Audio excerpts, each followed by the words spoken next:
Good morning. I'm going to talk about love, limerence, and infatuation. I've been asked to talk about this by someone, and actually it's a great request and a really good idea to talk about it. So this person said, please talk to me about and talk about the difference between love, limerence, and infatuation, because I fall into all three categories. That's the request. So first of all, here is the difference. Infatuation is when we are infatuated with another person. So it's a one-way street. Generally, it's a one-way street. You know, it's on the street where you live. If you've ever watched My Fair Lady, you know, it's completely infatuated. All those people that sort of send you flowers to the office. And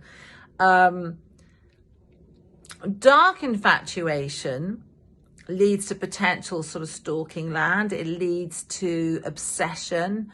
It leads to a sense that the other person, you know, is reciprocating feelings when they're not. But really, infatuation is a place where you are, you know, involved in a kind of, oh, I'm so in love, they're so amazing. And you turn the other person into this wonderful, amazing person. It's got no bearing or little bearing on reality. It's your reality of them. So people that get infatuated a lot are actually in a very safe space, because there's no mutuality of love in the space of infatuation. It's a one-way street. It's a fantasy. It's an idolization. It's like having a picture of a pop star on the wall and going, oh, I'm so in love. You know, it's sort of childlike. There's a childish quality to it. Sorry, but it's not grown up. Grown-up love is not about infatuation. Grown-up love is about work. Grown-up love is about putting people's needs in the center of your world. Grown-up love is being able to sort of, you know, disagree, fall out. That's okay.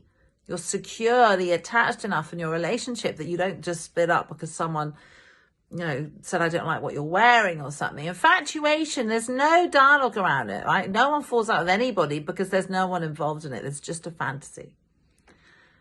Okay, limerence.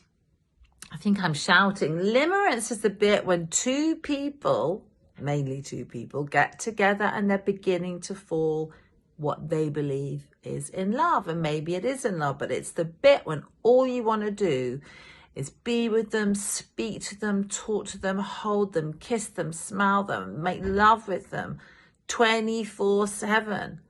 You're walking through the world with beautiful birds and butterflies everywhere. It doesn't matter if it's raining. You're happy, happy, happy. Someone in the world loves you and you love them, and it's brilliant. And maybe you've been waiting forever and it's totally addictive. You're dopamine and serotonin and wow. And you're laughing so much together and it's utterly wonderful, utterly addictive. And I could bottle it and sell it to you. Believe me, I would.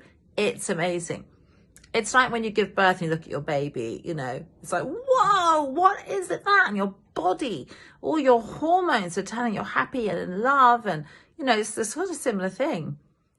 Now, limerence can go on for 6 months, 1 year, 2 years, however long. But the essence of limerence is the bit where you're falling in love. And that's two people are involved. Infatuation is me looking at you. You're wonderful. Limerence is two people. Now, the thing about limerence is people believe that's love, but it isn't really love. It's the bit that's the beginning of love. Love is the next bit. Love is when limerence settles, which inevitably it does. Because if you're continually chasing the high, you know, serial monogamists are people who essentially get to the end of limerence and go, ooh, I don't like how this feels. You know, you were supposed to be wonderful and amazing. We're supposed to be tripping, you know, through the fields with daisies and birds singing. And now what? You know, you snore, you know, you do bodily functions. You're not the person I thought you were. I'm going to leave you and do this limerency thing with somebody else.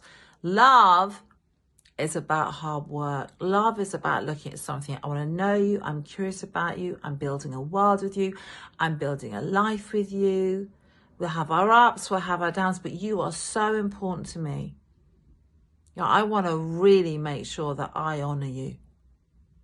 And it's both ways. And it takes grown-up, adult feelings and commitments. And the reason why it's scary and people do get scared by love, it's because you've got to do something in it, and you're vulnerable. You're giving someone your beautiful, tender heart. You're giving it to them. Limerence is kind of like, we're here together, but maybe we won't be in a year. Love is like, I am committed to you.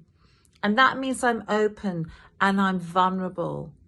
Please don't tread on my heart. But sometimes you've got to take a great big deep breath and go, okay, I've checked it out enough that I know this person's not an arsehole. I've checked it out enough. I know she's a solid human being. It's like getting to know each other a whole new way. That is also exciting. Now it's been 5.5 minutes. So I feel I've banged on enough, but I will continue. But I hope this is helpful. Okay, bye.